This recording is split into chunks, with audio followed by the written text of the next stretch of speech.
Chamo o doutor Vitor Minervino Quintieri.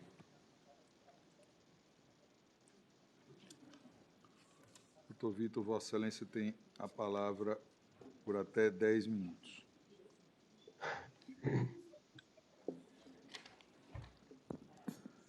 Boa tarde a todos e a todas. Excelência, acredito que em 5 minutos consiga, né, em atendimento aos trabalhos e auxiliá-los.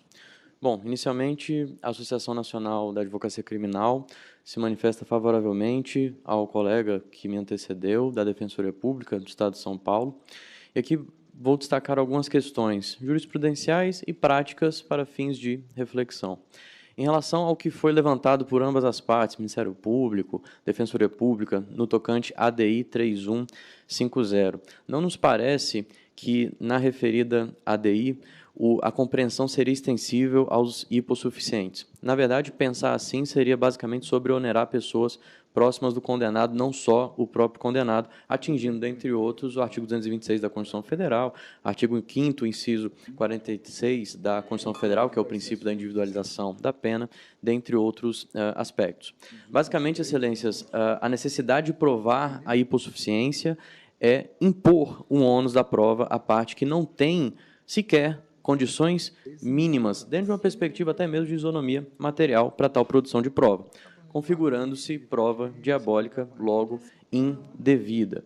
Em relação a algumas premissas aqui, tomando por base, obviamente, o valor da multa, o perfil do executado, né, e a questão, né, do pagamento, a contextualização do pagamento, a função preventiva especial, né, principalmente a especial positiva, no sentido de ressocialização, ela é atingida, e atinge não só a pessoa do condenado, como, indiretamente, terceiros, né, pessoas que convivam com essa pessoa. Em relação à prática, né, partindo para a execução no âmbito civil, por exemplo, e que pode ser usado por simetria no âmbito penal.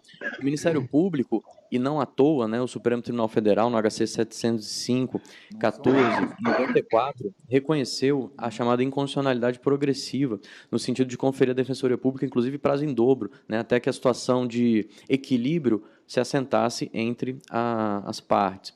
E, na execução, o exequente ele tem vários mecanismos à disposição para ir atrás do patrimônio. Já em relação àquele que recebe contra si essa execução da multa, e aqui a Defensoria Pública de São Paulo fez várias alusões e trouxe exemplos práticos, né? Inclusive, o desemprego não serviu como prova da hipossuficiência. Além disso, há aqui uma sobrepunição da pobreza quando a gente mantém esse tipo de lógica e quando verificamos o artigo 25 da LEP, né, no sentido de que a não extinção da punibilidade impede, inclusive, o acesso dessas pessoas a programas sociais.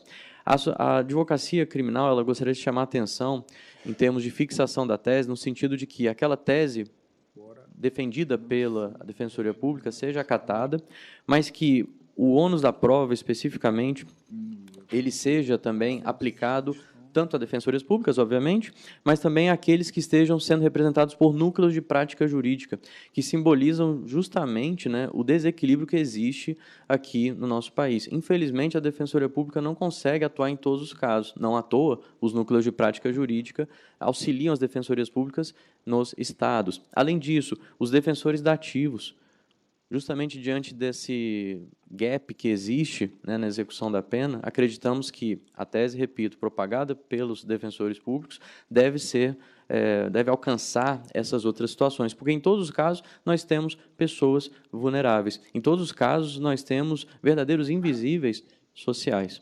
Agradecendo a atenção, excelência, ao uso da palavra, desejo a todos uma ótima tarde e bons trabalhos.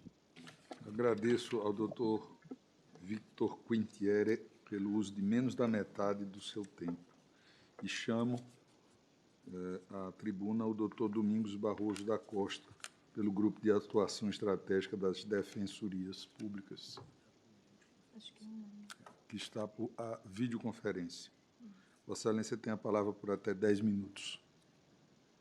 Boa tarde a todos, saudando-os, né? Representando o GAETS, devo dizer que muito nos honra participar do julgamento deste tema 931, que é muito caro para a Defensoria e para nós defensores, cuja controvérsia incide, né, sobre a necessidade ou não de comprovação da hipossuficiência por parte do apenado para que seja retirado do pagamento de multa penal o caráter condicionante para a extinção de sua punibilidade. Em outros termos, excelências, estamos aqui para que seja decidido se uma tal comprovação se faz necessária, ainda que diante de uma hipossuficiência presumida, notória em face dos elementos disponíveis. Posto isso, é importante destacar que essa sustentação se constrói a partir de uma perspectiva constitucionalmente privilegiada no que diz respeito à defesa dos direitos dos necessitados brasileiros, essencialmente daqueles notoriamente hipossuficientes, cuja impossibilidade de pagar multas penais se faz evidente pelas próprias circunstâncias que lhes determina a assistência jurídica pela Defensoria Pública. Neste ponto, a gente convém destacar que são múltiplas as vulnerabilidades que acometem os cidadãos assistidos pela Defensoria, mas, em especial, aqueles que dependem dessa assistência porque alcançados pelo sistema penal. Aliás, é possível afirmar que, até aqui, só dizemos de hipossuficiências notórias. Muitos fez referência aos IPC. A gente está dizendo que é público e notório, que independe de prova, porque sabemos que todos os presentes são conhecedores da realidade absolutamente marginalizada que estigmatiza a imensa maioria daqueles colhidos pelo aparato repressivo estatal. A população carcerária bem demonstrando que sustentamos. O nosso ofício, ao nos determinar um contato cotidiano com o sistema penal brasileiro, coloca-nos frente a frente com o nosso passado escravocrata e com uma miséria que, em boa medida, dele herdamos, sendo ainda longo percurso para nos desvencilharmos desse vexatório legado. Sabemos todos aqui presentes que, em meio ao escuro tom, que costuma ser o das peles surradas pela miséria em nossos cárceres, são excepcionalíssimos os colarinhos brancos no que já demarcamos o que pretendemos deste julgamento, que para a exceção se reserve o lugar da exceção, que interpretações e medidas excepcionais não se imponham como sobrepunição à regra de uma massa de miseráveis que constitui recorte da população alcançada pelas condenações penais. E é por todos esses miseráveis, por todos esses sem escolhas, inclusive no que concerne à sua defesa técnica, que as defensorias públicas existem e lutam, ao menos para que não lhes seja exigido aquilo de que notoriamente carecem, ou seja, possibilidades financeiras mínimas, à falta das quais se observam privações máximas, o que inclui, inclusive, uma vida não documentada, apartada da sociedade formalmente organizada.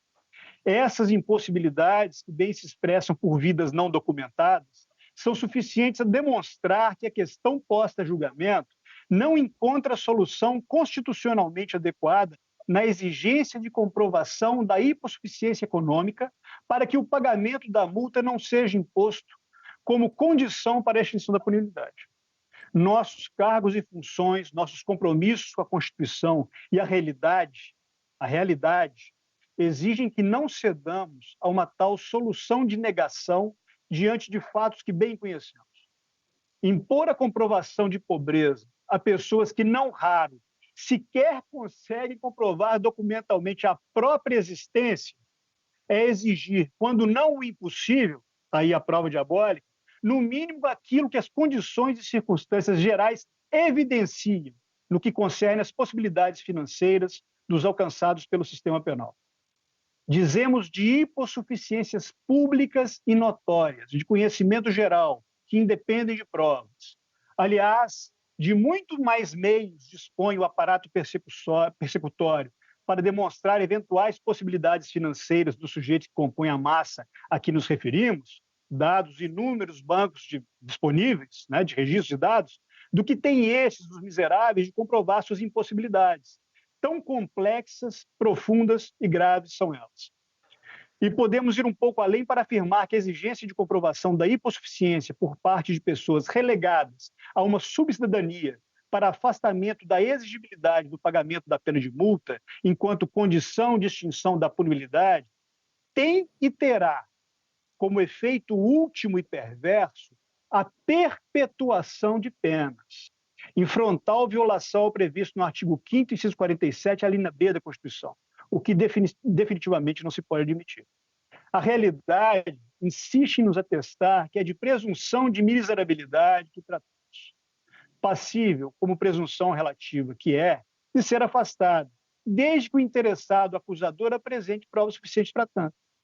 E vale acrescentar que é no nicho desse tipo de injustiça flagrante que o crime organizado tem se fortalecido e tem tornado seus reféns aqueles que mais dificuldades encontram para se desgarrar do sistema penal. Se o subcidadão colhido pela teia punitiva não tem dinheiro para se libertar dos efeitos de uma condenação, não tem faltado aqueles que, representando um poder paralelo, lhe assegurem socorro financeiro para uma tal alforria.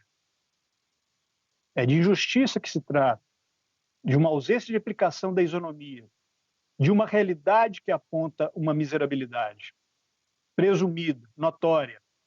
Então, por todo o exposto, aderimos à brilhante sustentação e ao todo postulado pela Defensoria Pública de São Paulo quanto à fixação da tese do tema 931, reforçando a necessidade de reconhecimento da presunção de hipossuficiência quando o sentenciado tenha tido sua defesa patrocinada pela Defensoria Pública, até por ser da essência constitucional da instituição a assistência jurídica aos necessitados deste país, como prevê o artigo 134 da Carta.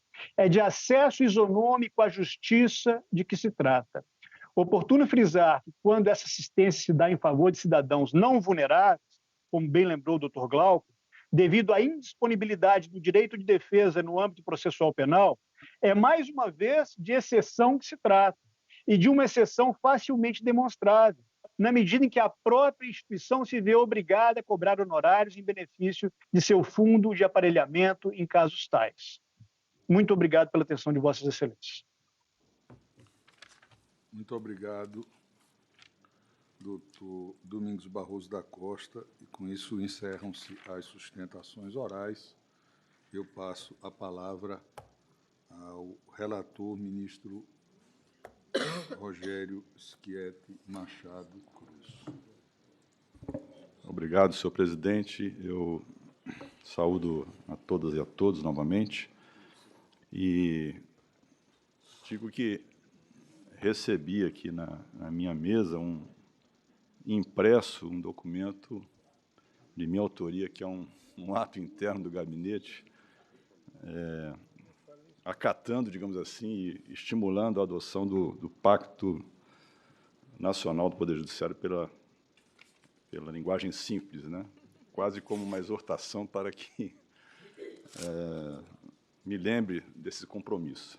Mas eu faço lembrar, senhor presidente, que está escrito no ato que, na sessão de julgamento e em casos de menor complexidade fática e jurídica, será lida apenas a ementa, ou a razão principal que motivou a decisão proposta no voto, de modo que eu peço a paciência dos eminentes colegas e de toda a audiência para me permitir, não vou ler na íntegra, evidentemente, mas fazer um resumo do voto, os pontos que mais interessam, né, já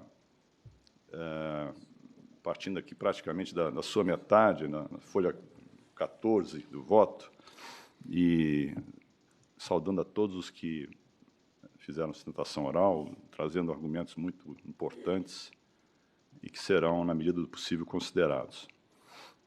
Nós bem sabemos que este tema, que é o tema número 931, passou por oscilações. E, atualmente, ele é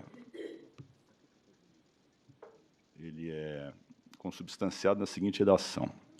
Na hipótese de condenação concomitante à pena privativa de liberdade e multa, o inadimplemento da sanção pecuniária obsta o reconhecimento da extinção da punibilidade. Mas nós tivemos, nesse ínterim, o julgamento da ADI número 3.150 do Distrito Federal, pelo Supremo Tribunal Federal, da relatoria do ministro Roberto Barroso. E, nesse julgamento, Sua Excelência destacou, aspas, que, em matéria de criminalidade econômica, a pena de multa desempenha um papel proeminente de prevenção específica, prevenção geral e retribuição.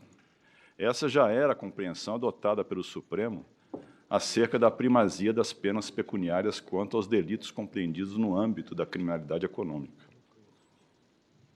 Aqui eu faço menção ao agravo regimental na progressão de regime na execução penal número 12 do Distrito Federal, em relação à exigência de reparação do dano para oferimento do benefício de progressão de regime. Ocasião que a Suprema Corte salientou que, especialmente em matéria de crimes contra a administração pública, como também nos crimes de colarinho branco em geral, a parte verdadeiramente severa da pena a ser executada com rigor há de ser a pena pecuniária. Esta, sim, tem o poder de funcionar como real fator de prevenção, capaz de inibir a prática de crimes que envolvam a apropriação de recursos públicos. Isso nas palavras do ministro Roberto Barroso. Assim, percebe-se ser manifesto o endereçamento prioritário da decisão proferida na DI 3.150 àqueles condenados por crimes de colarinho branco que possuam condições financeiras de adimplir com a satisfação da pena pecuniária, de modo que o seu não pagamento constitui deliberado descumprimento de decisão judicial e implica sensação de impunidade. E, por tal razão, em nova apreciação da matéria, a terceira seção reviu o entendimento inicialmente sufragado nos recursos especiais representativos de controvérsia, números 1785-383 e 1785-861, de minha relatoria, em 2021, assentando, então, a seguinte tese de que, na hipótese de condenação concomitante à pena privativa de liberdade e multa, o inadimplemento da sanção pecuniária pelo condenado que comprovar a impossibilidade de fazê-lo não obsta o reconhecimento da extinção da punibilidade.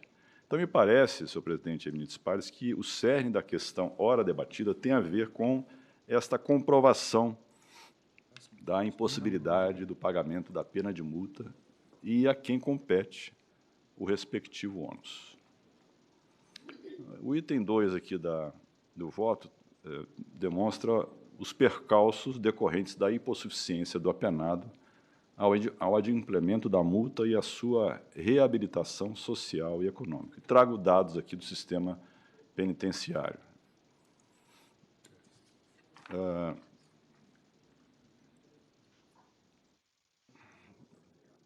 Digo mais um pouquinho à frente. É oportuno lembrar que, entre os efeitos secundários, a condenação criminal transitada em julgado retira direitos políticos do condenado, nos termos do artigo 15, inciso 3º da Constituição da República. Como consequência, uma série de benefícios sociais, inclusive empréstimos e adesão a programas de inclusão e de complementação de renda, participação em concursos públicos, etc., lhes serão negados enquanto pendente dívida pecuniária decorrente da condenação. Trago um relatório chamado Preço da Liberdade, Fiança e Multa no Processo Penal, elaborado pela organização não governamental Conectas, em que se diz, aspas, é possível notar como as penas multa passam a representar outro ônus para aqueles que satisfizeram suas penas restritivas de liberdade ou restritivas de direitos. Assim, mesmo aqueles que cumpriram integralmente suas penas ainda precisam enfrentar a desproporcionalidade e a crueldade do sistema, já que são obrigados a pagar multas que foram fixadas quando condenados. A depender do perfil do réu, essas multas acabam aprofundando ainda mais a desigualdade econômica e social existente na população apenada, uma vez que, após a saída da prisão, retornam com frequência para a situação anterior à sua prisão, agora sobreposta com o estigma de ex-preso. O relatório afirma também que, até a multa ser paga, esta dívida permanece em aberto, normalmente como tributo devido à fazenda pública dos Estados. O fato de permanecer em aberto impede que os egressos possam regularizar direitos políticos, que são suspensos com a condenação e somente reativados com a quitação de toda a pena, inclusive da pena multa. Outro ônus que deriva do não pagamento da pena de multa é o não restabelecimento integral dos direitos civis dos apenados, com uma normalização de documentos básicos, título de eleitor e CPF. Dessa forma, os egressos, nessas condições, ficam em uma espécie de limbo legal e social, pois essas pessoas já cumpriram suas penas de prisão, contudo, estão impossibilitadas de exercer direitos básicos, como efetivo direito ao voto, inscrição em programas sociais, etc. Ainda, e aqui acrescento de minha indicação, ainda na seara dos malefícios oriundos do não reconhecimento da extinção da punibilidade, quando pendente apenas o pagamento da pena de multa, reporto-me ao artigo 64, inciso 1º do Código Penal, ao dizer que, para efeito de reincidência, não prevalece a condenação anterior se entre a data do cumprimento ou extinção da pena e a infração posterior tiver decorrido período de tempo superior a 5 anos, computado o período de prova da suspensão ou do livramento condicional se não ocorrer revogação. Isso implica afirmar que o apenado que expiou por anos a privação da sua liberdade poderá permanecer ainda por outros longos anos sem a possibilidade de readquirir o status de pessoa não reincidente e sem possibilidade concreta de reinserção no mercado de trabalho e na vida civil, diante da circunstância de não ter sido capaz de quitar a dívida pecuniária. Trago aqui dados da Assessoria Criminal e Infracional da Defensoria Pública do Estado de São Paulo, obtidos a partir de execuções de pena de multa, indicando que, no mês de novembro de 2023, 36% da população carcerária percebia, antes do aprisionamento, até R$ 1.200 de remuneração, ou seja, um valor inferior ao próprio salário mínimo nacional. Além disso, 81% dos presos não possuem declaração sobre a existência de bens imóveis, 60% deles vivem em habitação coletiva, cedida, ou estão em situação de rua, como trouxe aqui da tribuna o nobre defensor público. Ainda segundo essa coletânea, 95% dos encarcerados sequer possuem declaração sobre depósitos bancários e 66% deles não possuem declaração sobre emprego ou ocupação. Tal cenário do sistema carcerário, que se repete em todo o território nacional, expõe as vísceras das disparidades socioeconômicas arraigadas na sociedade brasileira, as quais ultrapassam o inegável caráter seletivo do sistema punitivo e se projetam não apenas como um mecanismo de aprisionamento físico, mas também de confinamento social, a frequentemente reduzir o indivíduo desencarcerado ao status de um não-cidadão e, assim, relegado à condição de pária social. Sob tal perspectiva, não poderia olvidar de mencionar que, em relação à aplicação de penas de multa, aspas, de acordo com esse mesmo relatório, o perfil racial também se compatibiliza com o retrato de casos do sistema penal como um todo. É notável o número de negros, que representa quase o dobro do número de casos, com 23.655, em comparação com 13.646 casos cujos sentenciados eram pessoas brancas. Trago aqui outros dados de natureza social e prossigo.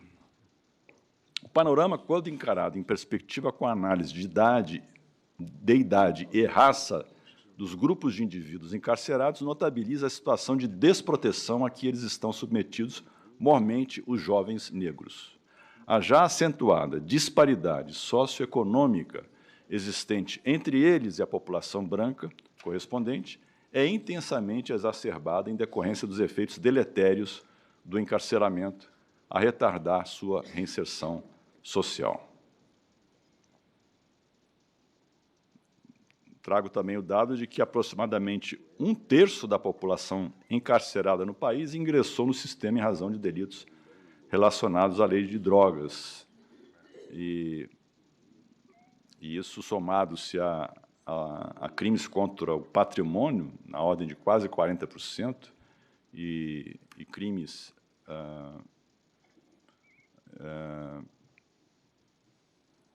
contra a pessoa, de 16%, dá aí praticamente 70% do total de presos.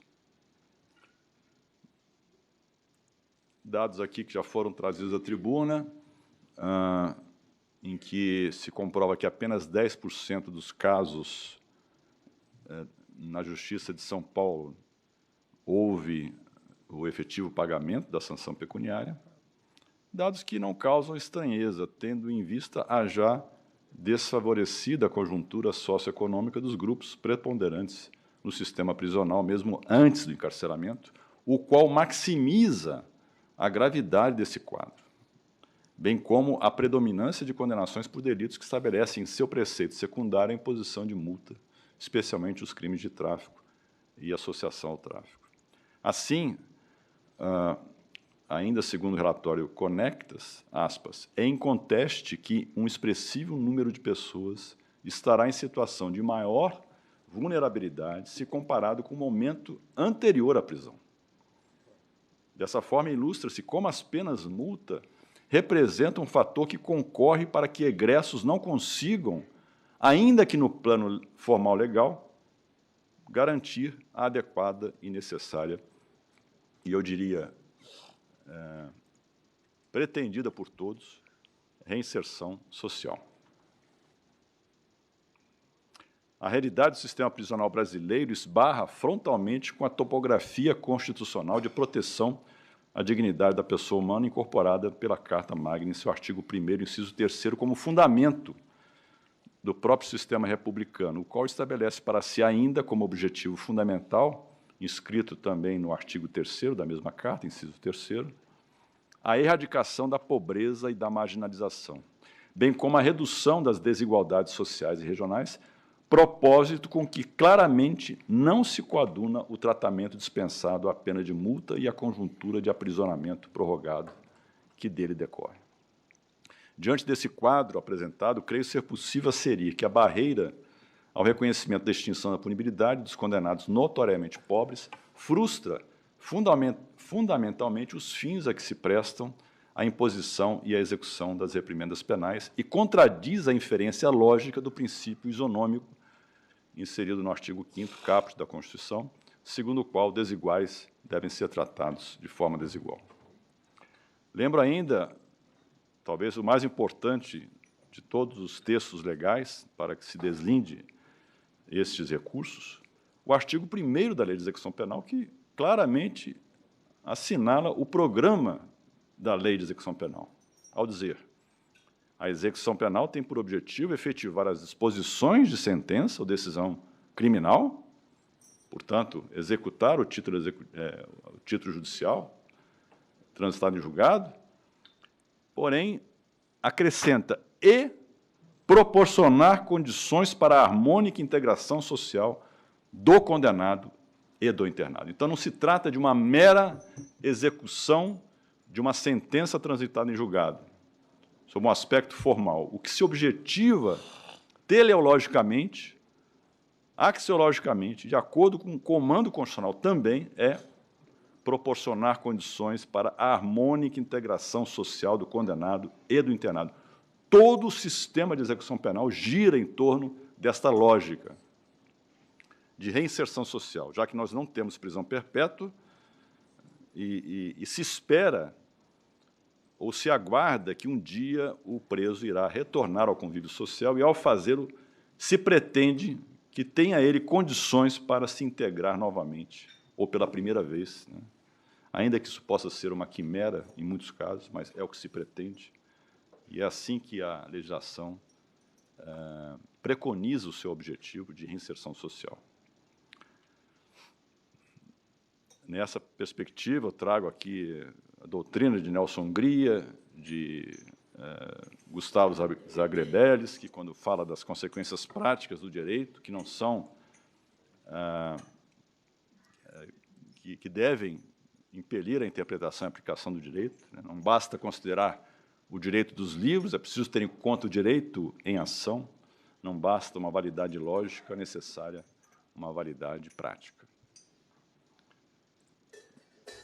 Não se mostra, portanto, compatível com os objetivos e fundamentos do Estado democrático de direito, destinado a assegurar o exercício dos direitos sociais individuais, a liberdade, a segurança, o bem-estar, o desenvolvimento, a igualdade e a justiça, né, preâmbulo da Constituição, que se perpetue uma situação de sobrepunição dos condenados notoriamente incapacitados a, já expiada a pena privativa de liberdade ou restritiva de direitos, solver uma dívida que, a despeito de legalmente imposta, com a incidência formal do direito penal, não se apresenta, no momento de sua execução, compatível com os objetivos da lei penal e da própria ideia de punição estatal. Aqui até me ocorreu, neste momento, uma comparação que talvez possa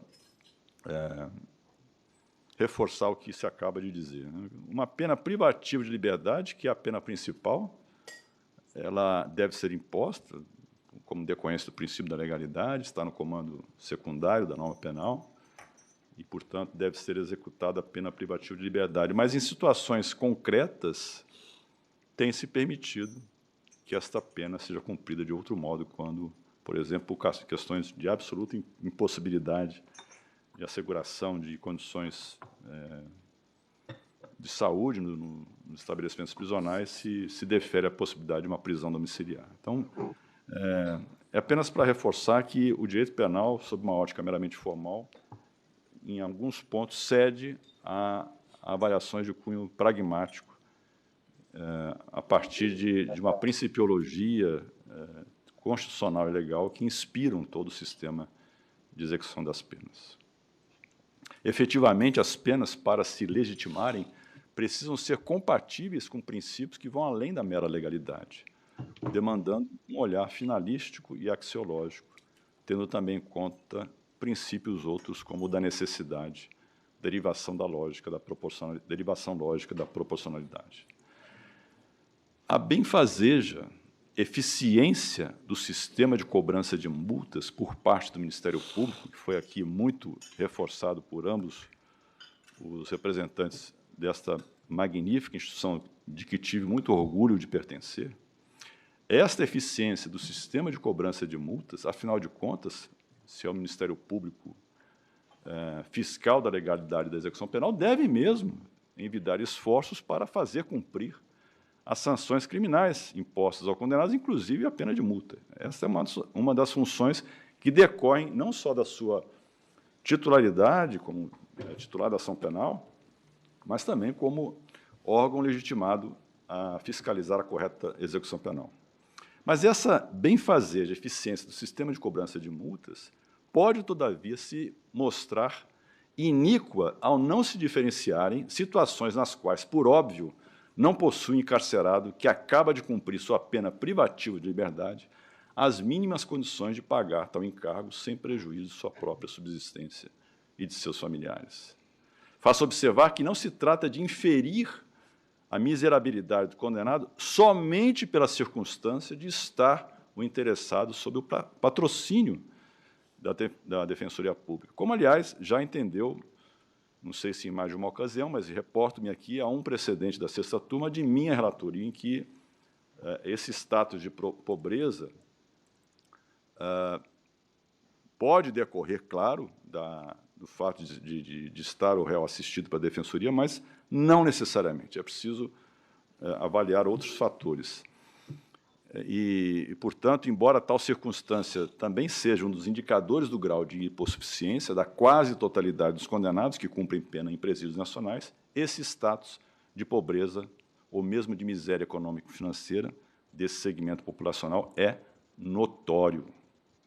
A confirmar a realidade que apenas uma ínfima parcela dos presos possuem algum recurso auferido durante a execução penal, eu trago aqui dados do próprio SISDEPEN, né, Sistema de Dados Estatísticos do Sistema Penitenciário, período de referência de janeiro a junho de 2023, em que se traz a informação que dos 644.305 presos no país, apenas 23 recebem, 23 de 644 mil pessoas recebem mais do que 2 salários mínimos por trabalho remunerado no sistema penitenciário. Do restante, 26 mil e alguma coisa recebem menos que 3/4 do salário mínimo, 34 mil entre 3/4 e 1 salário mínimo e 7 mil entre 1 e 2 salários mínimos.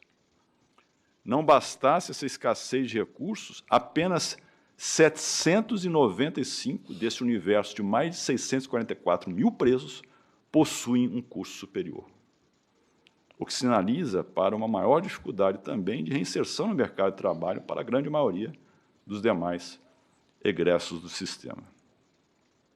É certo, ademais, que durante o cumprimento da pena privativa de liberdade, o preso que contribuía para a Previdência Social tem direito a receber o auxílio-reclusão.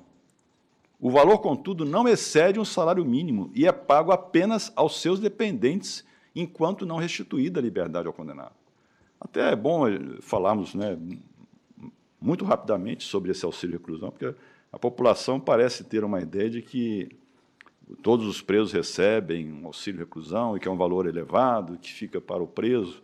Na verdade, é um salário mínimo para aqueles que já contribuíam para a Previdência Social e o valor é para os presos que possuem dependentes, porque ele é destinado exatamente para permitir aos familiares que dependiam, quando da prisão daquele que veio a ser preso, dependiam do seu labor, enfim, da sua atividade laboral para subsistir.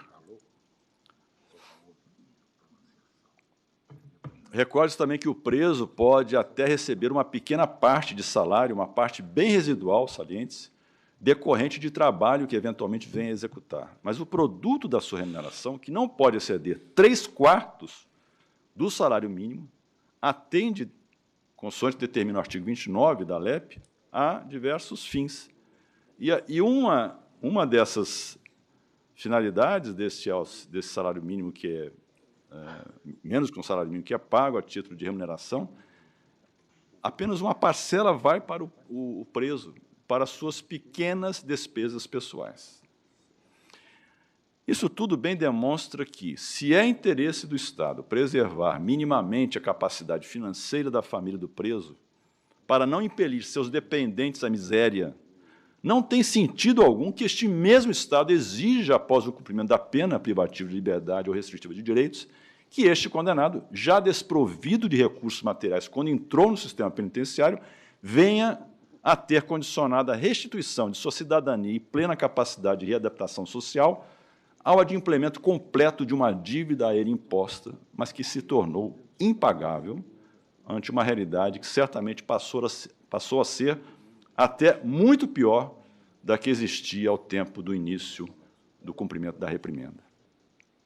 Não se endereça tal raciocínio, evidentemente, para presos que gozavam já de uma situação econômico-financeira razoável ou cômoda, como também os poucos ou pouquíssimos condenados financeiramente bem aquinhoados que cumprem pena neste país. Aqui eu trago outro dado revelador desta seletividade do nosso sistema punitivo. Desses 644 mil presos, somente 1.798, que representa menos que 0,5% do total, cumprem pena pelos crimes de pecular, concussão, excesso de exação, corrupção passiva e corrupção ativa, que são os crimes que mais trazem a indicação de uma criminalidade econômica ou de colarinho branco.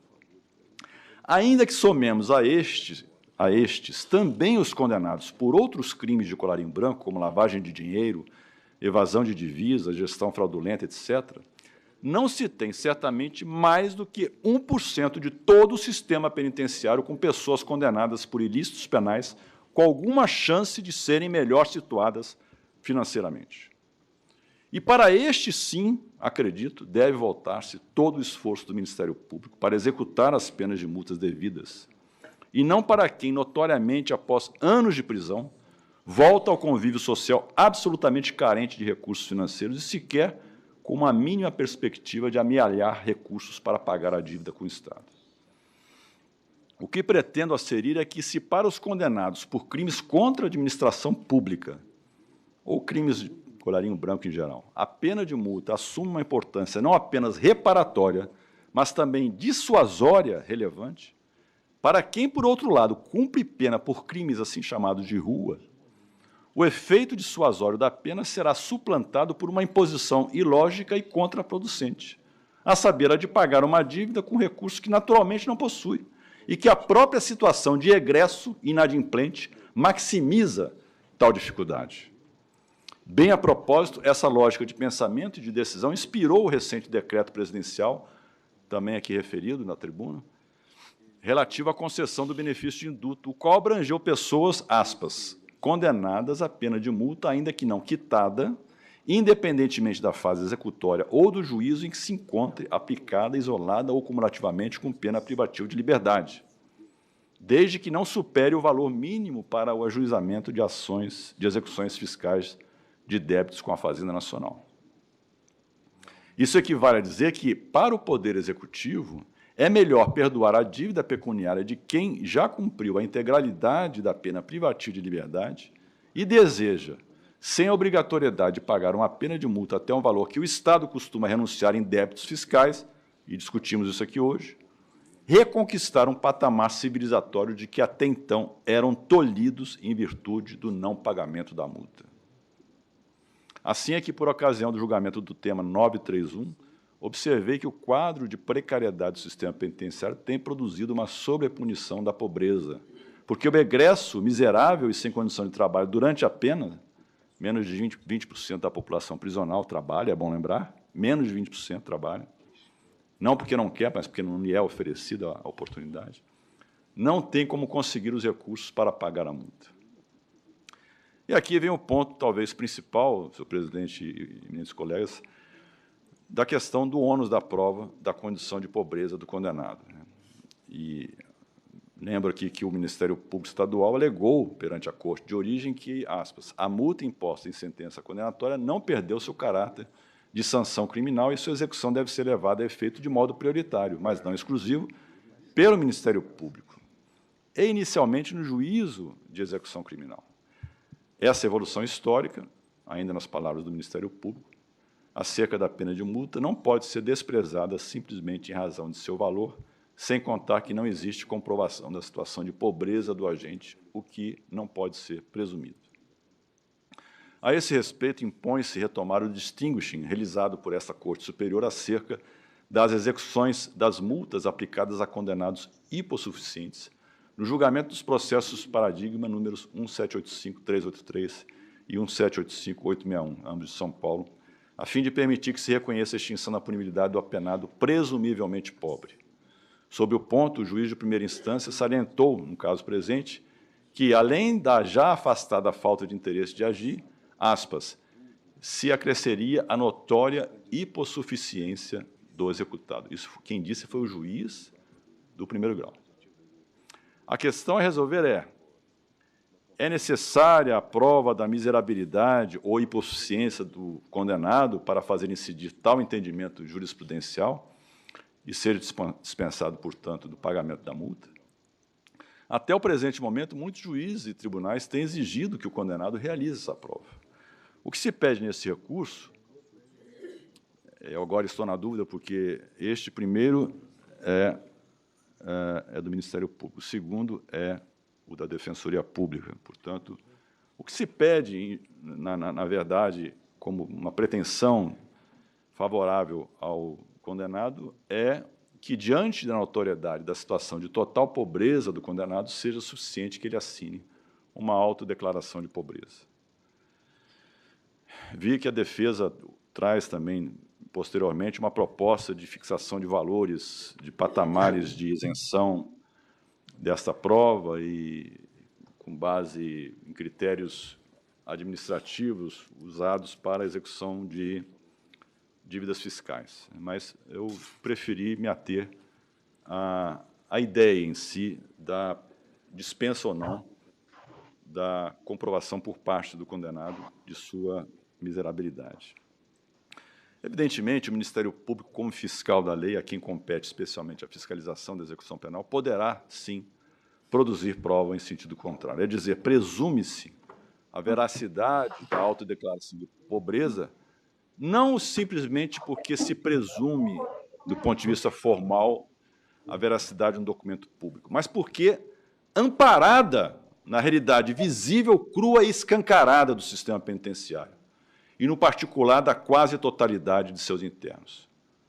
E aí é evidente que essa prova, em sentido contrário, pode ser feita, mas é algo que não é possível se negar. Os dados estão aí comprovando essa situação de generalizada hipossuficiência dos internos do sistema penitenciário, né, a não ser uma parcela minoritária.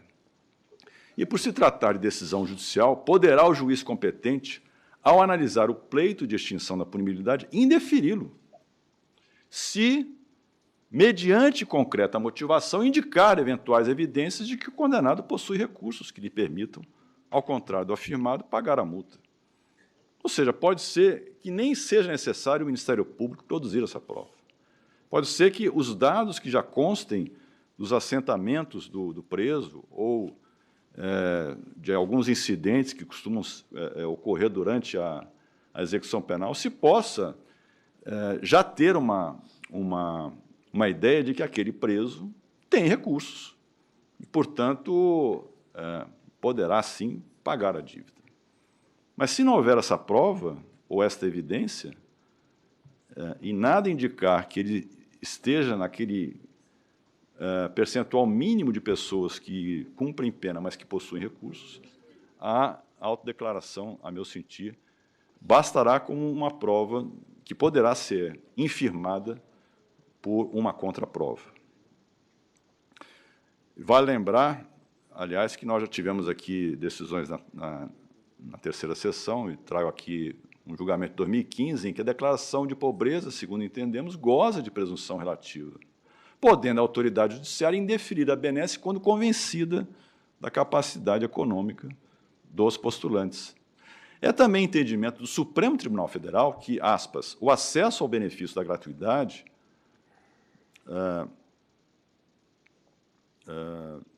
com todas as consequências jurídicas dele decorrente, resulta da simples afirmação pela parte de que não dispõe de capacidade para suportar os encargos financeiros inerentes ao processo judicial, mostrando-se necessária a comprovação pela parte necessitada da alegada insuficiência de recursos para prover, sem prejuízo próprio de sua família, as despesas processuais. Ou seja, o Supremo Tribunal Federal, e é um recurso extraordinário que, julgado pelo ministro Celso de Mello, diz expressamente ser desnecessária a comprovação desta alegada insuficiência de recursos para prover as despesas e o sustento da própria família.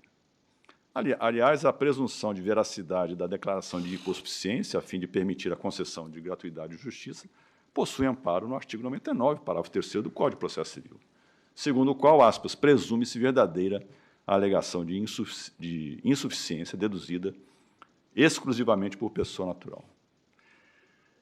Tal dispositivo foi, inclusive, reafirmado pelo ministro Og Fernandes, relator dos recursos especiais que estão em curso na Corte Especial deste egrégio tribunal, recursos especiais 1988686 e 1988687, em revisão do tema número 1178. Apesar de haver se pronunciado contrariamente ao estabelecimento de critérios objetivos para a concessão do benefício da justiça gratuita, frisou Sua Excelência que a declaração de hipossuficiência goza de presunção iuris tantum de veracidade em decorrência da legislação supramencionada. Insisto, portanto, em afirmar que a quase totalidade dos condenados que cumprem pena no sistema penitenciário brasileiro é formada por pessoas notoriamente sem condições econômico-financeiras de arcar com a pena de multa, particularmente quando ela atinge valores significativos. Pessoas que já sobreviviam com parcos recursos financeiros, o que para alguns até pode ter sido um fator indutor ao ingresso na criminalidade, têm esse quadro ainda mais agravado quando deixam o presídio, após cumprirem a pena privativa de liberdade. Se eram pobres, saem miseráveis, e se eram pobres e saem miseráveis, têm ainda o estigma social que deriva da condição de pobres e de egressos do sistema penitenciário, a impedi-los, ou, no mínimo, a lhes criar imensas dificuldades de se reerguerem socialmente e de readquirirem a cidadania plena, tudo por conta de uma dívida que não conseguem pagar. A melhor solução, portanto, parece-me ser a de, ante a alegada hipossuficiência do condenado, extinguir a punibilidade, salvo se diversamente entender o juiz competente em decisão suficientemente motivada e apoiada em prova constante dos autos a indicar a possibilidade de pagamento da sanção pecuniária. Evidentemente, poderá o Ministério Público desincumbir-se do ônus de ilidir a presunção de pobreza do condenado, trazendo aos autos prova de que possui ele recursos financeiros que lhe capacitam pagar a multa pendente. Em tom conclusivo, o melhor critério, então, para a aferição da efetiva capacidade de adimplir a pena pecuniária será, segundo penso, a apresentação pelo sentenciado de declaração de pobreza, a qual goza de presunção relativa de veracidade. De toda sorte, com ou sem declaração de pobreza, cumprirá ao órgão judicial competente a prudente e motivada avaliação sobre esta capacidade econômica ou incapacidade econômica. E aqui, no caso concreto, senhor presidente, foi o que aconteceu e houve o reconhecimento de que se tratava de uma pessoa necessitada, né, sem condições de adimplir a pena. E eu concluo, portanto, votando neste RESP 2.090.454 por negar provimento ao recurso do Ministério Público, de modo a, revendo o entendimento desta terceira sessão, no julgamento dos recursos especiais representativos da controvérsia, números 1785, 383 e 1785, 861, tema 931, terceira sessão, 2021, propôs-se a fixação da seguinte tese. O inadimplemento, essa seria a tese, senhor presidente, o inadimplemento da pena de multa, após cumprida a pena privativa de liberdade ou restritiva de direitos, não obsta a extinção da punibilidade, ante a alegada hipossuficiência do condenado, salvo se diversamente entender o juiz competente em decisão suficientemente motivada que indique concretamente a possibilidade de pagamento da sanção pecuniária. Eu não estou, senhor presidente, até faltou incluir aqui, não sei porque acho que o sistema não gravou o que eu havia incluído, faltou eu deixar claro que este não pagamento da multa, naquele momento, digamos assim, não impede, segundo penso, que haja, posteriormente, uma execução dessa multa, ou pelo Ministério Público ou pela Fazenda. O que não pode acontecer é, pendente o pagamento da multa, não se extinguir a punibilidade. Então, o Estado tem condições de, oportunamente, cobrar essa dívida, né, se houver condições para que ela seja paga. O que nós não podemos entender como válido, como compatível com a ideia de ressocialização do preso, a ideia de restituição da sua cidadania e da sua capacidade produtiva e de sustento próprio e familiar, é a que ele permaneça impossibilitado de readquirir esse status enquanto não paga a sua dívida. E, nesse sentido, o artigo 51 do Código Penal vai permitir, no prazo quinquenal de prescrição, a execução dessa dívida, que não terá nada a ver mais com a extinção da punibilidade. Então, senhor presidente, pedindo escusas pela leitura de boa parte do voto, mas acho que até em respeito ao Ministério Público, à Defensoria, enfim, que se empenharam, né, trazendo as suas visões a respeito do tema, e por se tratar também de algo que importa numa modificação do nosso entendimento e que terá reflexos muito importantes e significativos no sistema penitenciário, por essa razão eu me permiti trazer uma boa parte do voto que já estava disponibilizado aos eminentes pares, mas que não era de conhecimento dos presentes. Então, agradeço a atenção. Obrigado, senhor ministro. Ministro Reinaldo Soares da Fonseca. Senhor presidente, eu quero, em primeiro lugar, cumprimentar tanto o Ministério Público de São Paulo quanto o Ministério Público de Minas Gerais, as defensorias públicas que aqui se fizeram presentes, e dizer da satisfação em ouvir um debate tão de altíssimo nível e com tantos dados na proteção de valores tão importantes da República, da Federação e da democracia. Portanto, minhas homenagens tanto ao Ministério Público brasileiro quanto às defensorias públicas brasileiras, né, que trazem, num tema tão importante, sensível, né, uma reflexão que nos leva a um estudo macro, né, não só da questão da multa dentro da execução da pena, mas do sistema carcerário como um todo, e elogiar, uma vez mais, o trabalho primoroso, como sempre, do ministro Rogério Sketti Cruz, que tem sua origem no Ministério Público do Distrito Federal e Territórios. Eu sou testemunha, porque lá estava como juiz de direito há 32 anos atrás, né? E sei exatamente o trabalho extraordinário que Sua Excelência vem desenvolvendo, especialmente na área penal e processo penal, considerando também sua atuação acadêmica nessa área. E eu teria algumas observações a fazer, mas que seriam apenas para enriquecer o debate. Tudo o que o ministro Rogério, no seu alentado voto, disse é exatamente o que eu penso, seja com a sua pesquisa empírica, seja com a sua pesquisa doutrinária, seja com o exame fático dos casos desenvolvidos. Eu estou inteiramente de acordo, tanto com a tese, que é equilibrada, protege os valores envolvidos, tanto no sentido do direito penal, quanto no sentido da dívida de valor decorrente da multa, né? E, portanto, eu acompanho Sua Excelência integralmente, tanto na tese quanto nas conclusões dos dois processos que Sua Excelência traz. Eu estou de acordo com o eminente ministro Rogério Sketti Cruz. Obrigado, ministro Rinaldo. Ministro Antônio Saldanha. Presidente, parabenizando as partes que aqui trouxeram seus argumentos com profundidade e crença naquilo que defende, mas, particularmente, destacando a profundidade e a abrangência do voto do ministro Rogério Sketti, que efetivamente esgotou o tema e traduz aquilo que é o pensamento que eu tenho manifestado, e eu acompanho integralmente o voto.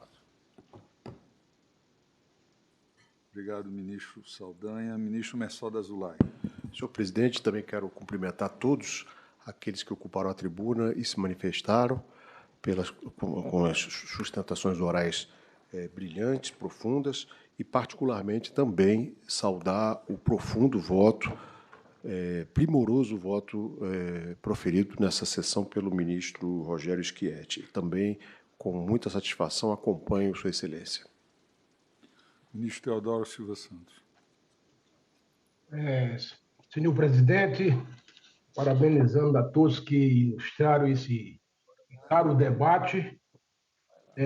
Aqui observei, inclusive acompanhando o longo voto, o profundo voto, norteado pela doutrina, pela jurisprudência, pesquisa em campo, e citando também jurisprudência do Supremo Tribunal Federal, da nossa Corte, todas elas dentro do parâmetro constitucional, levando-se em conta o que há de mais sagrado ao Estado Democrático de Direito, que é o princípio da dignidade da pessoa humana e da liberdade.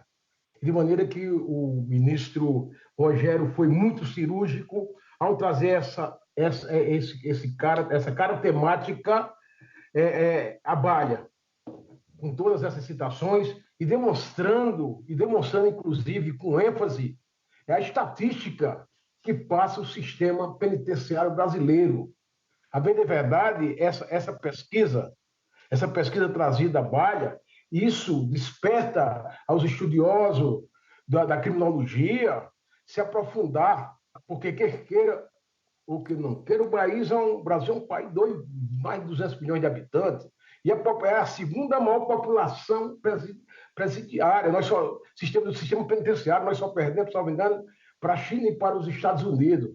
De maneira que não há como deixar de acompanhar, sem qualquer ressalva, a magistral posição, o magistral voto do eminente ministro Rogério, tanto na proposta como também no voto em si, no voto aqui lançado. Portanto, o que me resta é parabenizar o caro colega Rogério, dizer que esse trabalho é digno de uma publicação.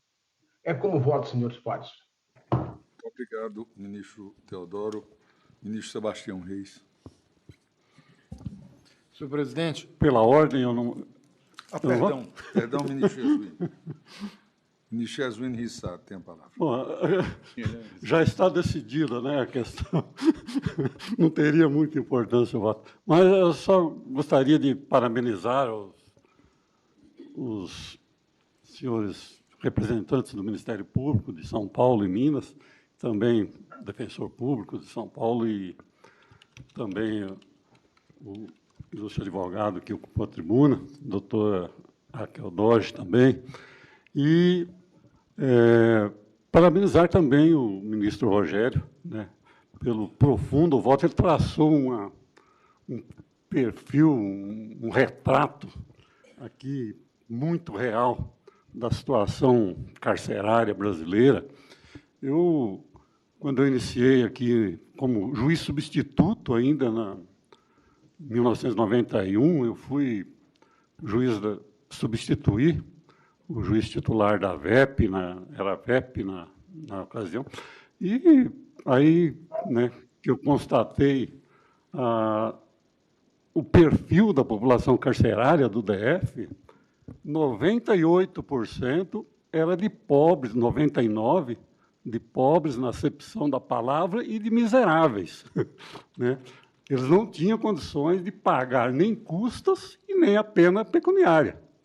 Então, quer dizer, 3 décadas passaram, a população carcerária, que era de uns 4 mil apenados, foi para mais de 20, eu não sei quantos são hoje, mas seguramente mais de 20 mil, mas o perfil não mudou. O perfil da população carcerária continua sendo 99% de pobres e miseráveis. Então, o voto do ministro Rogério Schietti aqui traça bem essa situação que nós estamos, né, a situação carcerária nossa, e eu parabenizo e acompanho integralmente o seu voto. Obrigado, ministro Jesuíno Rissat. Vossa Excelência lembrou agora passagem na época em que eu estava no meu tribunal de origem, Tribunal da 5ª Região, e às vezes esquecia o finado, querido, saudoso colega Paulo Gadelha. Aí levantava o dedo e dizia: presidente, eu quero votar. Bom, ministro Sebastião Reis Júnior. Senhor presidente, muitas vezes, quando eu vejo uma foto bonita que eu gosto, eu sempre falo assim que essa é a foto que eu gostaria de ter tirado. E eu confesso que esse voto do ministro Rogério Schietti era o voto que eu gostaria de assinar. Eu acho que está um primor, ele esgota a questão e, ao meu ver, é irrespondível. Ou seja, não só de um lado jurídico, como principalmente por um lado humanitário, né? Eu acho que é uma realidade que nós não podemos fugir. Eu acho que a beleza do direito é essa, ou seja, eu acho que você tem que se adaptar àquilo que está acontecendo. E essa é a nossa realidade, é uma realidade que já vem ao longo dos anos e só tende a piorar. Eu acho que o trabalho nosso realmente é tentar viabilizar o máximo possível a função principal da pena, que é a ressocialização, né? Eu acho que é isso que nós temos que caminhar e eu acho que é isso que é o grande prejuízo, o grande problema que eu vejo hoje em dia. Nós nós esquecemos, nós estamos preocupados demais em punir e esquecendo que essas pessoas vão voltar à sociedade. E, do jeito que estavam, voltar com ódio, com raiva, com mágoa e com a possibilidade mínima de efetivamente se incorporarem à sociedade que os abandonou durante muito tempo e que continua os abandonando.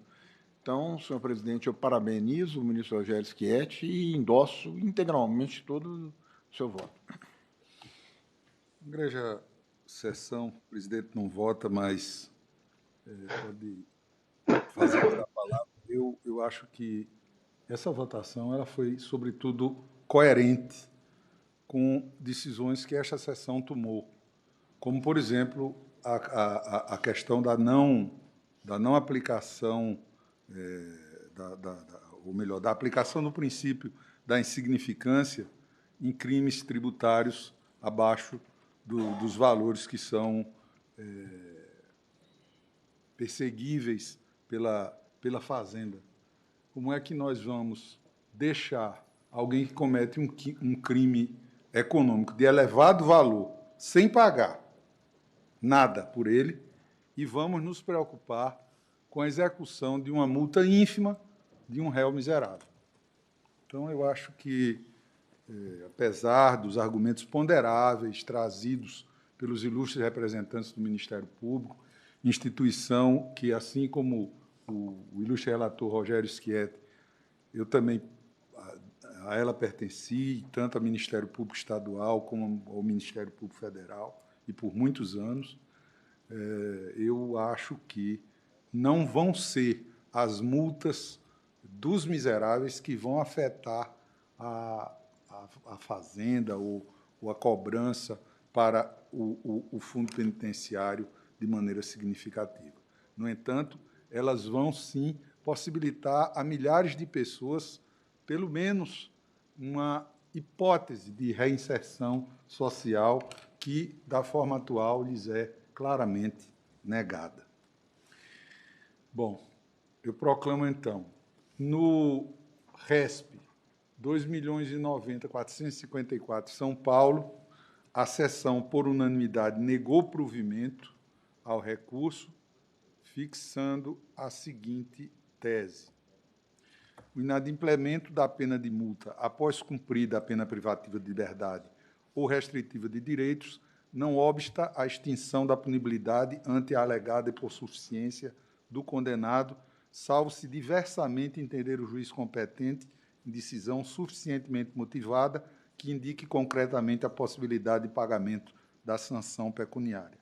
O relator se comprometeu a deixar claro no voto que isso não impedirá uma possível execução do valor dessa multa, ainda que ela não vá impedir a extinção da punibilidade do condenado. No RESP 2.024.901 de São Paulo, a tese fixada é a mesma, mas apenas o resultado é invertido, porque, neste caso, salvo engano, o recurso especial é provido. Não é isso, ministro Schietti? O segundo? É. O segundo ele é provido. Pronto. Então, no segundo caso, a proclamação é a sessão por unanimidade dá provimento ao recurso especial com a fixação de tese idêntica ao primeiro caso.